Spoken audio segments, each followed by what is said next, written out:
As if any of us from the 81st Wildcats could forget it. Seems a lot longer than it really is since the days we played around here. Those 4 days at Waikiki, those Wahinis, if you got lucky. Of course, there were guys who'd rather go swimming. That's us.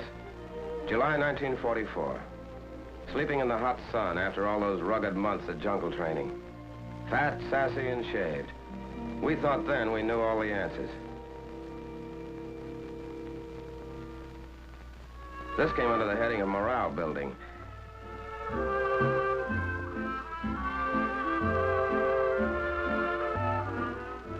Of course, some characters needed more than others.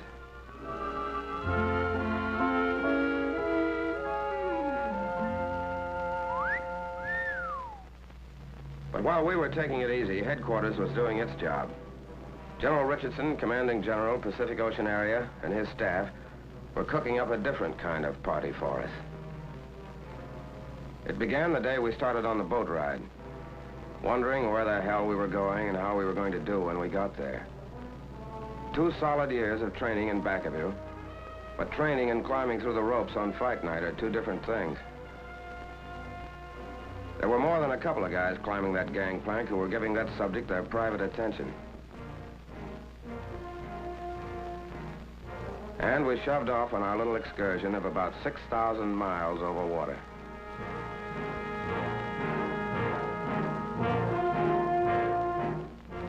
We were going down under. That's all we knew. We'd have even been glad to see a Kapu sign if it were standing on dry land. Every man with a cabin to himself. Picture of a guy getting fixed up to go to a concert.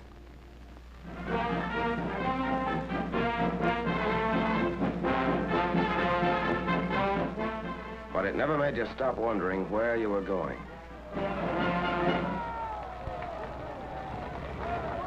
Time on our hands, so we figured out ways to spend it. With a few bucks thrown in for a side bet. One way of getting tired enough to climb into your bunk. Back the loser, bub?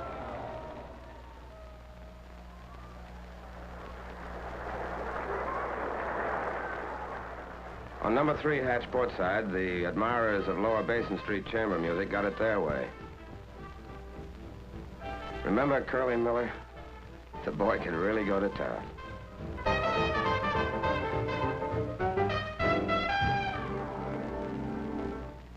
The day we crossed the equator and the shellbacks got their crack at the pollywogs. And there's still some of us in the outfit who take off at the sight of a curved stick.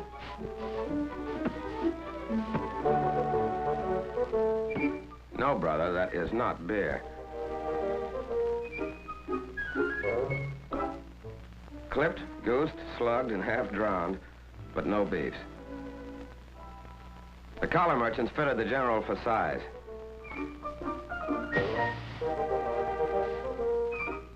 The local barbers gave him a once-over lightly. Dental inspection. A rub-down at the club. The treatment's finished and the general's a shellback. When you look back now, you can remember a lot of laughs on that boat ride, but mostly it was just plowing along through that ocean, under that sky tent, and waiting, and watching for Jap subs or carrier planes.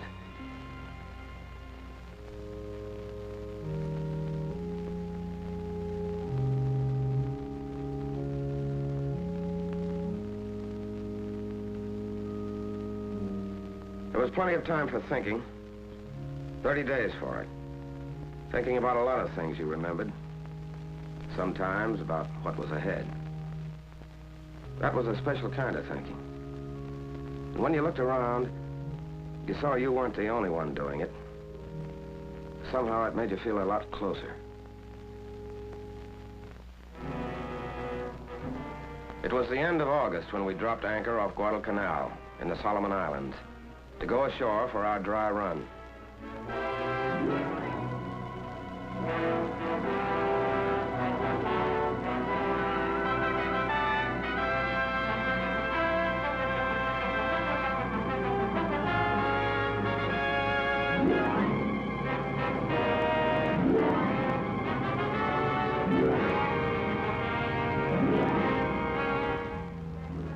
Jap Capu signs on the beach. But when you hit it, you got that quick flash about the guys who were here ahead of us at Guadalcanal and the job they did. To look at it, you couldn't believe that beach had ever felt the bite of live ammo.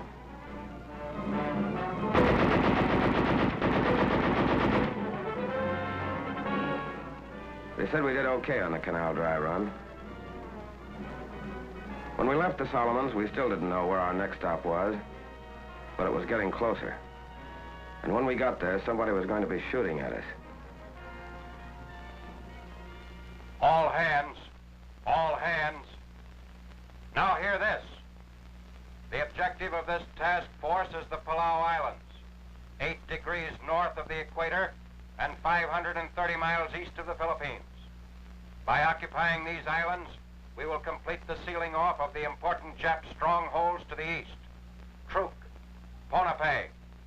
We'll help protect General MacArthur's right flank when he strikes against the Philippines. General MacArthur? Back to the Philippines? But what was our job going to be exactly? Angaur. That's our job. Southernmost of the Palau group. About 3 square miles of limestone and coral. Japs got a lot of their phosphate here. Okay, what do we do? The 322nd hits Red Beach in the northeast. The 321st will land on Blue Beach. 323rd stands offshore in reserve. General Miller and Admiral Blandy knew that the Japs were expecting us in the south. We were going ashore through the choppy surf under the narrow beaches in the north. Fan out fast until the 2 beachheads joined up, then move down the island. This was finally it. What the last 2 years had been for. We had the training and we had the weapons.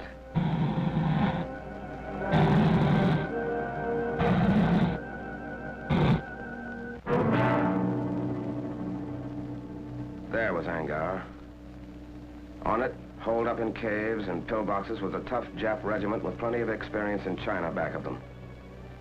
This was our first time. How were we going to do? Remember the morning of September 17th? The carriers opened the show.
Okay, first wave shove off. That's us. Let's go.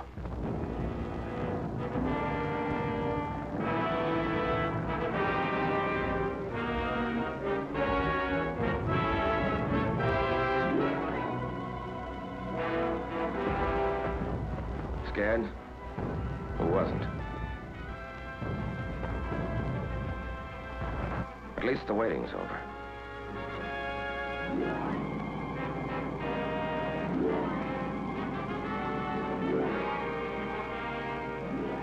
We piled onto Red Beach.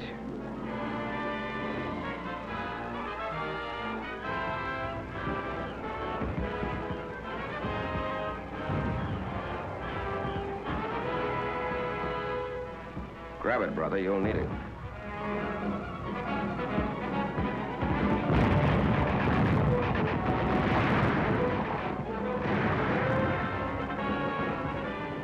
A 20-foot sand cliff to climb we didn't know about. And we were pinned down by machine gun fire and mortars. It helped to see other guys looking like you felt. But they were taking it too. That helped more. Blue Beach. Machine gun fire wasn't so bad. Our planes knocked out their mortars. But still no place to get caught with your pants down.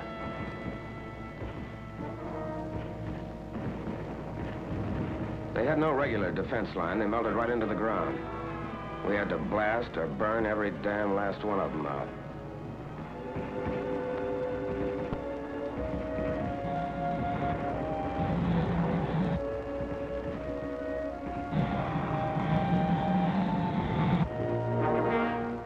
Naval artillery raised so much hell with Blue Beach, the Amtraks had a tough time making it.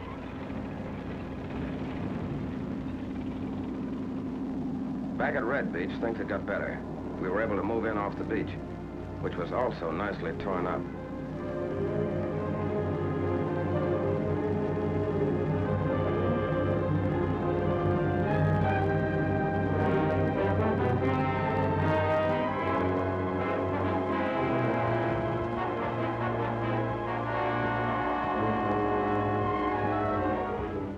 We started blasting them out of their rat holes with satchel charges.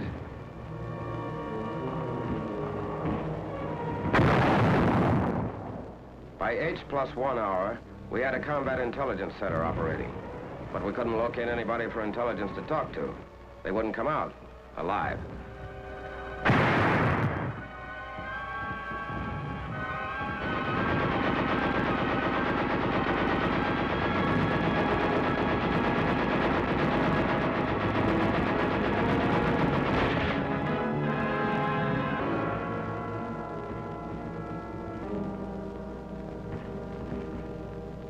Medics brought casualties down to the beach while we went on burning and blasting, extending the beachhead.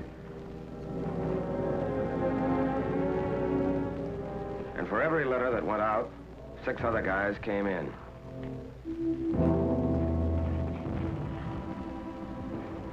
As soon as we had a good toehold, landing craft started delivering in back of us, building up an ammo dump. The Japs were still on high ground to the northwest, with mortars. They hit the dump.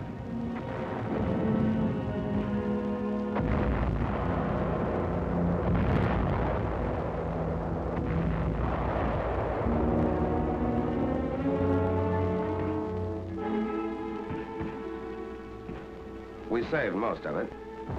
But who wants to be a fireman at a time like this?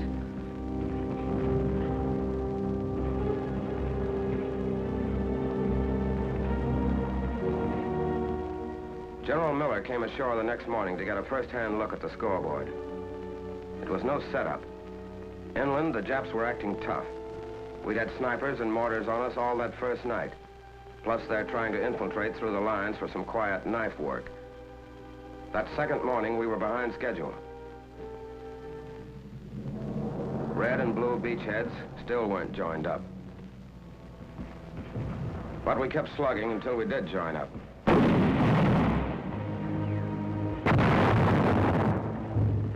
And all the time moving inland. Then we got to Shrine Hill. Remember? Caves 15 feet deep, dug out of solid coral. Entrances barricaded with coconut logs, leaving firing slits only a couple of inches wide.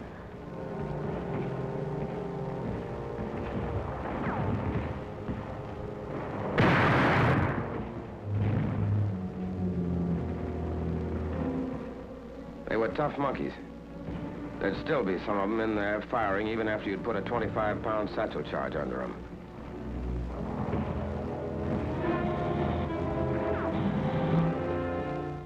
Tough, all right, but they could be had. So we took Shrine Hill, one place where they wouldn't pray to their ancestors anymore. Then we got to Saipan Town. What was left of it.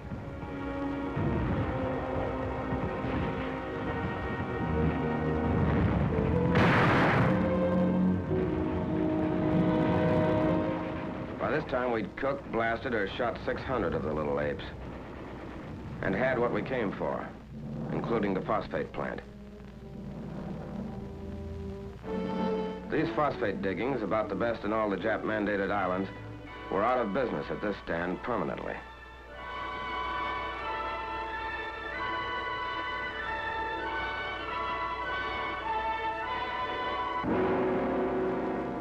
We weren't taking chances. They know how to hide like the murdering weasels they are. We heard that some of them were still on high ground up to the north. But by the end of the third day, we'd shoved them back into the northwest corner in the southern tip of the island.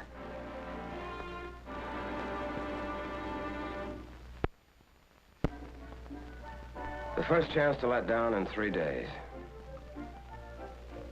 While you clowned around, there were a couple of things rattling around in the back of your head. These guys you'd been with a couple of years, you realized you hadn't really known them until the morning you hit the beach together. You had a different angle on them now, and wondered if they were thinking about that too.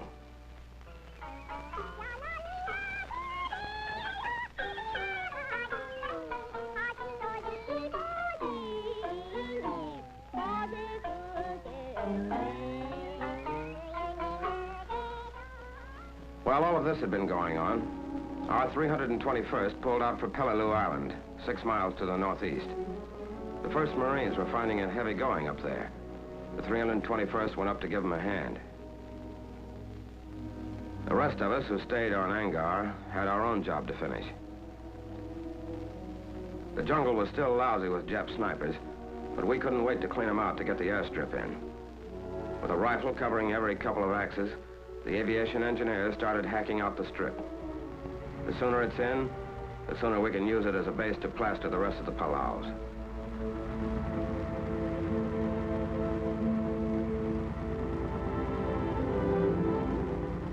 Not quite right for a B-29 yet, but recon planes could start to use it, and did.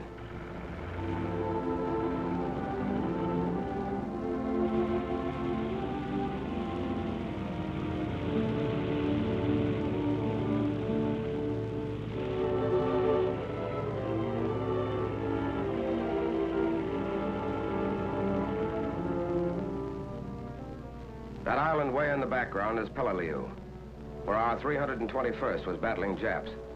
Angaur was ours, but not quite. Up in the northwest corner, there's a piece of high ground we were starting to call Suicide Hill.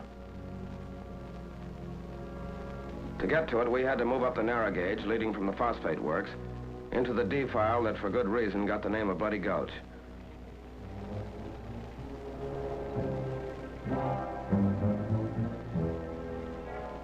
There were plenty of Jap machine guns and snipers up there, too. A Jap 75, mounted on rails, kept poking out, firing, and pulling back into a cave. We couldn't see what the hell was going on up ahead, but the tanks could. They were checking with each other over the radio. Vincennes, repeat your last transmission. I did not hear. Over. I said we're stopped by enemy fire at the head of the gulch. Sea breeze, I think it's sea breeze, just got hit up ahead. Vincennes, this is Boober. I'm pulling Cherry back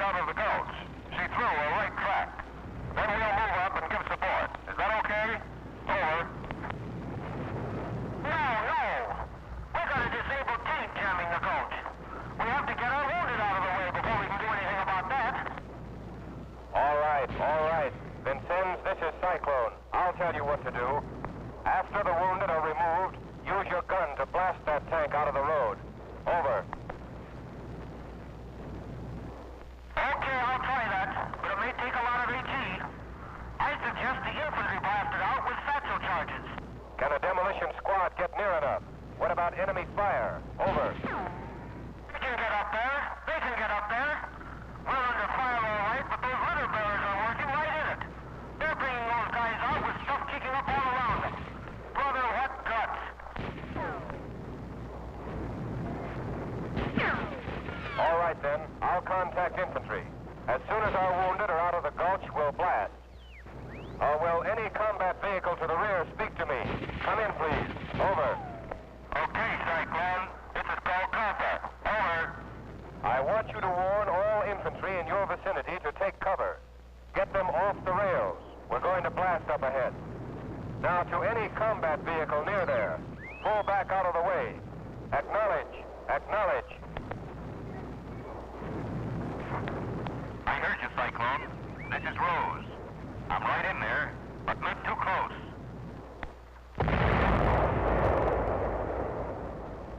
Not too close, he says.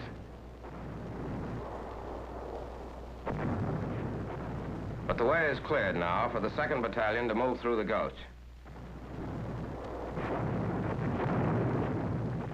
We were going to start a little encircling maneuver. So we split up. Some of us went up the rise to the right.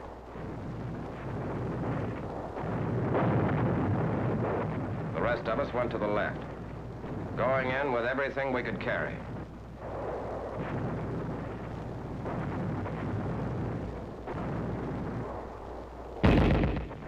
Yeah, and everything we could throw. It was going to be Suicide Hill for the Japs now. We had them really holed up now. We called back for mortars and 155s.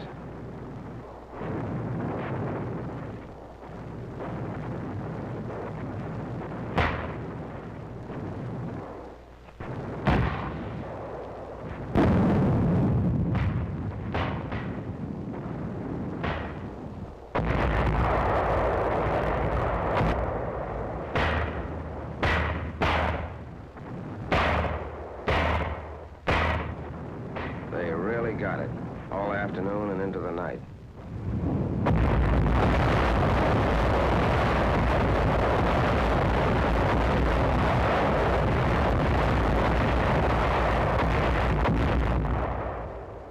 That was the end of all real resistance on Angaur, and the end of our first fight. It had been no cinch. They'd poured everything they'd had on us, from 75s down.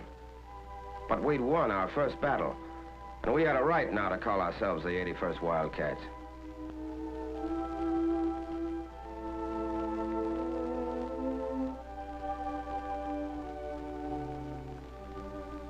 When you watched those guys come out, you realized something you hadn't known. How mad you got when the bastards hit the guy next to you.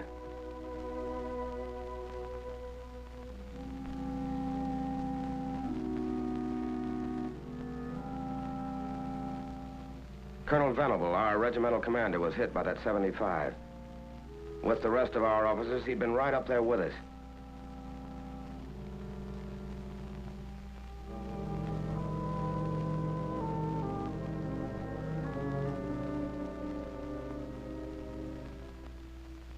From the top down, the 81st had gone in and come out all right.